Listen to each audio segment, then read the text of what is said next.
Hey guys, അപ്പോൾ ഇല്ലേ ഞാൻ വിചാരിച്ചു കുറേ നാളായിട്ട് വിചാരിച്ചുകൊണ്ടായി മട്ടൻ കറി വെക്കണമെന്ന്. അങ്ങനെ ഇന്നാണ് കേട്ടോ അതിൻ്റെ ഒരു ദിവസം വന്നിട്ടുള്ളത്. അപ്പോൾ ഞാൻ കുറച്ച് കറി മാത്രമേ വെക്കുന്നുള്ളൂ കേട്ടോ. അധികമൊന്നും വെച്ചിട്ട് ഞാൻ മട്ടനെ കൊളാക്കുന്നില്ല, കാരണം എനിക്കറിയാം ഞാൻ ആക്കിയ കറി എന്തായാലും കൊളാവുന്നു.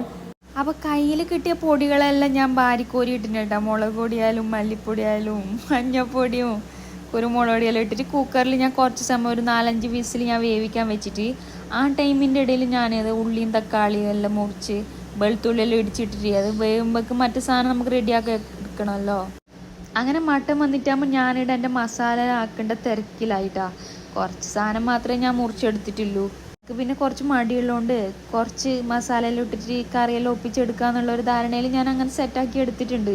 പിന്നെ ലാസ്റ്റ് തക്കാളിയെല്ലാം ഇട്ടിട്ട് നമ്മളെ മട്ടൺ അതിലേക്ക് ചൊരിഞ്ഞിട്ട് ഒന്നുകൂടെ ജസ്റ്റ് ഒന്ന് വേവിച്ചെടുത്താൽ മതി കേട്ടോ. സിമ്പിളാണ്.